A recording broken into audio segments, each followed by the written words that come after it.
Salut à tous, on se retrouve aujourd'hui dans une nouvelle vidéo. Aujourd'hui, on va voir ensemble comment élaborer sa toute première trousse de maquillage. L'une d'entre vous m'a demandé de réaliser une vidéo sur ce sujet. J'ai trouvé que c'était très intéressant et que ça pourrait en aider plus d'une. Donc en fait, tout simplement, j'ai constitué une petite trousse comme celle-ci avec les éléments que je pense indispensables, surtout quand on commence le maquillage. Donc déjà, en général, quand on commence à se maquiller, c'est qu'on est à peu près fin du collège, début du lycée. Je vois qu'il y a des filles qui se maquillent de plus en plus jeunes. Faut quand même faire attention les filles pour plusieurs choses. Déjà, faut respecter les étapes, il faut être une jeune fille, il faut être après une adolescente et une femme. On a le temps de faire vraiment plein de choses, donc n'essayez pas d'aller trop vite. Je sais que voilà, on voit toutes les filles à la télé qui sont très bien coiffées, très bien maquillées. On a envie de faire pareil, mais il faut quand même respecter les étapes en fonction de votre âge, c'est ce que je vous conseille. Il est important aussi de laisser sa peau grandir, mûrir. Voilà, quand on n'a pas encore passé la puberté, la peau elle a besoin de respirer, elle a besoin de continuer de se fabriquer tranquillement. Donc on va pas venir appliquer 3 tonnes de produits tous les jours sur son visage. C'est dommage parce qu'il faut profiter de votre jolie peau. Après c'est là que vous allez peut-être avoir des soucis de peau plus tard si vous commencez déjà à vous mettre trop de produits sur la peau. Il y a des très jeunes filles qui voient des vidéos YouTube ou des conseils make-up sur des blogs où on vous explique toutes les étapes du maquillage, la base, les primers, le fond de teint, la poudre, les machins. On en met des tonnes, sauf que ça, c'est un maquillage pour sortir ou des occasions où on doit se maquiller beaucoup. Et ces jeunes filles, du coup, vont appliquer ces maquillages-là pour tous les jours, pour aller à l'école, pour aller au collège. Et non, c'est beaucoup trop pour votre peau, beaucoup trop tôt pour votre âge. Donc voilà, il faut quand même prendre son temps, ce sera mon premier conseil. Donc j'ai composé cette petite trousse avec des produits que vous allez pouvoir trouver en grande surface ou dans les magasins comme Sephora, Nocibé, voilà. Ce sont des produits qui sont faciles à trouver et qui ne sont pas trop chers non plus. Mais voilà, j'ai essayé de faire avec des produits accessibles à tout le monde pour un peu tous les budgets. Alors dans cette trousse, on va trouver pas mal de choses. Donc on va commencer déjà par les pinceaux. Pour un joli maquillage, il faut quand même quelques outils indispensables. Vous aurez beau avoir des palettes de fard à paupières qui coûtent très cher, de très grandes marques, le fond de teint Chanel à 60 €. Si vous n'avez pas les bons outils pour l'appliquer, le rendu ne sera pas du tout optimal et vous n'allez pas comprendre comment ça se fait que vous n'y arrivez pas. Et bien c'est tout simplement parce que vous n'avez pas les outils qu'il faut. Alors pour commencer, je vous conseille d'avoir une petite éponge blender comme celle-ci. Alors vous avez la Beauty Blender qui est la plus connue, mais vous en avez plein de dérivées différentes. La mienne c'est une Real Techniques. Vous pouvez la trouver sur internet ou à la boutique du coiffeur.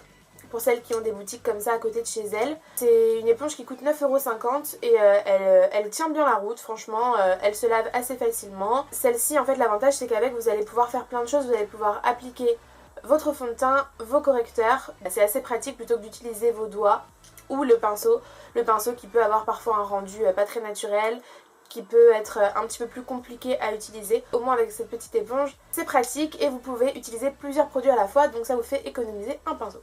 Ensuite on va continuer avec le teint, donc pour appliquer tout ce qui va être blush, voilà, en général on va s'arrêter là quand on débute le make-up, on va pas appliquer de contouring, d'highlighter ou quoi que ce soit, on va au moins appliquer un petit blush, donc du coup je vous recommande un petit pinceau pour le blush, voilà, donc c'est un petit pinceau bien fluffy comme ça avec beaucoup de poils mais assez étroit, voilà, plus étroit que les autres, et donc celui-ci il va vous permettre d'appliquer vos blushs. Puis un pinceau du même genre, un petit peu plus large celui-ci, pour pouvoir appliquer votre poudre si vous avez besoin de poudrer votre teint.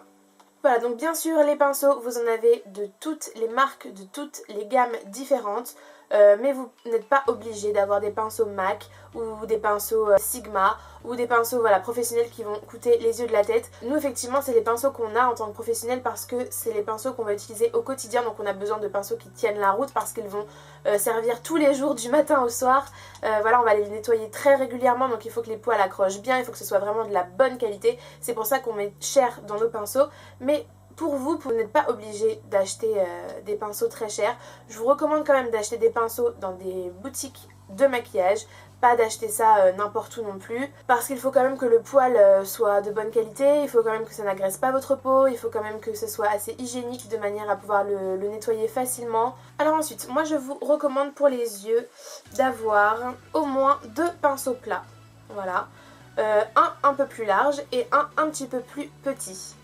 Le pinceau plat vous allez appliquer sur toute la paupière mobile et avec le petit pinceau plat, vous allez pouvoir venir retravailler les petits dégradés plus foncés au coin externe. Vous allez pouvoir venir travailler des petites touches de couleur un peu plus précises. Donc au moins 2 petits pinceaux plats comme ça, enfin 2 pinceaux plats, un plus grand et un plus petit. Ça peut être vraiment très utile. Ensuite, il vous faudra absolument le pinceau rond fluffy, celui qui va vous servir à venir estomper et dégrader les couleurs ensemble. Vous n'arriverez pas à avoir un maquillage joli et harmonieux si vous n'avez pas au moins celui-ci. Un pinceau biseauté également, qui pourrait vous être très utile. Le pinceau biseauté, vous allez pouvoir appliquer un trait de liner à la poudre, vous allez pouvoir venir dégrader votre crayon noir pour en faire justement un ras de cils, vous allez pouvoir appliquer les fards au niveau du ras de cils de manière bien précise. Avec le biseauté, vous pouvez également faire un trait de liner, vous pouvez également venir retracer vos sourcils, vous pouvez faire plein de choses avec un pinceau biseauté, donc c'est toujours très utile d'en avoir un dans sa collection. Et un petit goupillon. Alors le goupillon, il va vous servir à venir brosser vos sourcils, il va vous servir à venir bien placer vos cils avant d'appliquer votre mascara. Ça va également vous servir aussi pour enlever, je louche, vous aider à retirer les paquets qu'il pourrait y avoir quand vous appliquez votre mascara. Et ça va aussi vous aider à enlever les petites taches de mascara quand on vient se mettre du mascara sur la paupière. On attend quelques secondes que ça sèche et ensuite on vient gratter très légèrement la paupière avec le goupillon et ça retire automatiquement le mascara. Voilà, déjà si vous démarrez avec ce kit là de pinceau, vous êtes au top du top. Ensuite on continue avec notre petite trousse.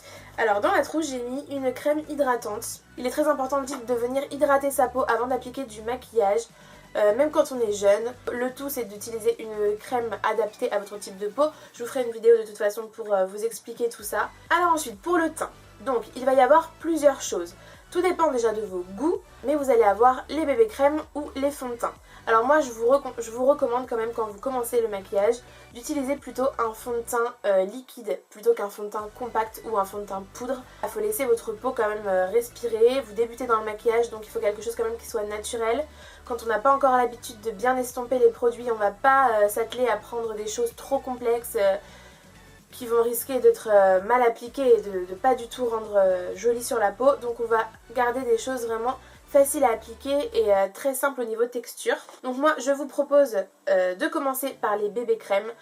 Ça vous voyez par exemple je dis commencer mais moi c'est toujours ce que j'applique à l'heure actuelle tous les jours. Je n'aime pas trop le fond de teint donc je garde ma bébé crème. C'est une crème donc qui va venir hydrater votre peau, qui va unifier. En plus avec des protections UV et antioxydantes à l'intérieur donc elles ont un bon effet aussi pour la peau. Elle s'applique très facilement au doigt comme une crème voilà. Et en fait c'est les petits pigments à l'intérieur qui vont venir prendre la couleur originelle de votre peau et qui vont vous faire une jolie couvrance, quelque chose de bien uni mais en restant quand même naturel. Si par contre vous avez tendance à avoir des petites rougeurs sur la peau ou peau un petit peu acnéique, je vous recommande plutôt la CC crème. Donc en fait les CC crème, l'avantage c'est qu'elles vont enlever les rougeurs. Base un petit peu verte, donc c'est normal, hein, n'ayez pas peur quand vous allez l'appliquer. Le vert va venir neutraliser en fait les rougeurs de votre teint. Mais pour celles qui veulent quand même un petit peu plus de couvrance, je vous recommande les fonds de teint infaillibles 24 heures mat de chez L'Oréal. Voilà, quand on veut un fond de teint pas trop mal, avec un effet assez naturel, je vous recommande cela. Déjà, ils s'appliquent très facilement. Ils ont un pouvoir matifiant, donc vous n'êtes pas obligé de venir repoudrer après. Et ils ont une longue tenue, donc c'est parfait. Quand on débute le maquillage, je trouve que ces fonds de teint sont vraiment top. Ensuite, il vous faudra quand même un petit correcteur pour venir camoufler les petites cernes qui pourraient rester, les petits boutons, les petites imperfections, quoi que ce soit. En bon rapport qualité-prix, je vous propose le L'Oréal La Touche Magique Accord Parfait. C'est un petit pinceau comme ça, vous allez venir tourner ici le petit embout et ça va faire sortir le produit. Vous avez déjà le pinceau qui est intégré dedans, donc vous allez venir en fait camoufler légèrement vos cernes, vos petits boutons. Et en fait ils ont un rendu vraiment naturel, donc c'est super pratique. Après vous venez avec le doigt estomper légèrement ou avec la petite éponge blender, vous venez tapoter pour bien faire pénétrer la matière. Et ensuite, comme je vous disais, ça dépend de vos goûts, mais si vous avez envie de venir poudrer le teint, si vous trouvez que vous avez une peau qui brille vraiment beaucoup, que ça vous dérange, que vous voulez venir matifier, mais toujours dans un effet très naturel, je vous conseille les poudres invisibles. Alors vous en avez de plusieurs gammes, hein. Vous avez la HD, voilà, vous en avez chez Make Up For Ever, vous en avez chez MAC.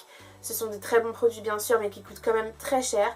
Donc je vais vous proposer un dupe de ce produit. Vous avez la Invisible Powder de chez Kiko, qui fait très bien le job également. Vous n'êtes pas obligé de dépenser des fortunes pour avoir un bon résultat. Donc c'est une poudre invisible vraiment très très fine que vous allez venir appliquer avec le pinceau et vous allez venir prélever un tout petit peu de matière et venir matifier sur les zones que vous avez besoin de matifier. Elle est transparente, donc elle s'adapte à toutes les couleurs de peau, elle ne va pas rajouter de couleur sur votre teint quand on a peur. Des fois on veut acheter un fond de teint, on veut acheter une poudre mais on a peur de ne pas avoir la bonne couleur. Là au moins vous êtes sûr que vous n'allez pas vous tromper. Elle laisse un fini très doux sur la peau, elle est assez agréable. Donc là vous avez le teint vraiment bien unifié, bien corrigé, bien matifié, tout ce qu'il faut. Ensuite je vous conseille un petit blush quand même. Parce que avoir un teint uni c'est bien beau mais c'est vrai qu'après le teint est un petit peu fade, du coup le petit blush qui va rehausser un petit peu le teint, qui va donner un effet bonne mine. Donc des blushs vous en avez vraiment toutes sortes, vous en avez des poudres, des sticks, des liquides, c'est un peu à votre guise. Je vous recommande quand même quand vous commencez d'utiliser plutôt les fards crème ou les fards poudre, de pas trop partir sur des fards liquides ou des textures un petit peu trop grasses, un petit peu difficiles à appliquer. Ensuite à avoir dans sa trousse de maquillage, ça va être un crayon colle noir et un crayon colle beige. Avec le crayon noir vous allez pouvoir venir travailler un petit ras de cils plus foncé, venir travailler un liner, mettre un peu de noir dans la muqueuse et vous allez pouvoir aussi avec le crayon beige mettre un petit peu de beige dans la muqueuse pour donner des styles un peu différents. Mais ces deux crayons là ils vous permettent de faire pas mal de make-up. Ensuite pour appliquer le liner quand on commence, alors c'est un petit peu délicat le liner, c'est pas ce qu'il y a de plus simple quand on commence le maquillage, mais pour celles qui auraient envie de commencer, je vous recommande d'utiliser les petits feutres comme ça tout fins. Là par exemple c'est le Super Liner So Couture de chez L'Oréal, il a vraiment un embout très fin. Et du coup vous allez pouvoir vraiment venir travailler en ras de cils, faire des choses assez fines, assez douces pour commencer. Il vous faudra bien évidemment un mascara. Alors là vous prenez le mascara que vous voulez, hein, il en existe des millions de milliards. Vous en avez qui vont allonger, qui vont recourber, qui vont épaissir, vous en avez qui font les 3 en 1. Voilà, vous en avez vraiment de toutes sortes. Donc un mascara, peu importe celui que vous voulez. Et ensuite pour finir la trousse, on va finir avec les lèvres. Alors là je vous recommande d'avoir un crayon à lèvres et un rouge à lèvres de votre choix. Quand on commence à appliquer du rouge à lèvres, c'est quand même beaucoup plus simple de venir faire le tour de ses lèvres avant plutôt que d'appliquer le rouge à lèvres comme ça. On risque de déborder, que ce soit pas bien net, donc dans tous les cas, il est important d'avoir le crayon. Ça vaut pour tout le monde, mais encore plus quand on débute. C'est vrai que bien dessiner ses lèvres, c'est toujours plus joli au niveau du résultat. Quand on commence, je vous recommande plutôt des couleurs un peu nude. Voilà, qui vont simplement venir rehausser la couleur naturelle de vos lèvres, mais donner quand même une petite touche un petit peu plus sophistiquée. Voilà, donc toujours avoir le crayon qui va avec le rouge à lèvres de la même couleur, c'est très important. Voilà au niveau des indispensables make-up. Après pour les fards à paupières, donc là c'est plus particulier, soit vous allez vous acheter une palette de fards. Dans une autre de mes vidéos je vous ai fait une revue sur plusieurs palettes différentes, donc si ça vous intéresse vous pouvez aller voir un petit peu ce qu'il y a en ce moment. Vous pouvez également trouver des petits fards individuels, donc vous pouvez vous composer une petite palette de départ. Moi je vous conseille d'avoir un petit peu de tout, voilà, du clair, du plus foncé, de l'irisé, du mat, voilà, un petit peu de tout. Je vous donne ce qui est pour moi le plus important pour commencer dans le make-up. J'espère que ça aura été assez clair pour vous, j'espère que ça aura répondu à vos questions. Je vous fais de très gros bisous, prenez soin de vous, prenez soin des autres aussi. Et je vous dis à très vite dans une nouvelle vidéo. Bye!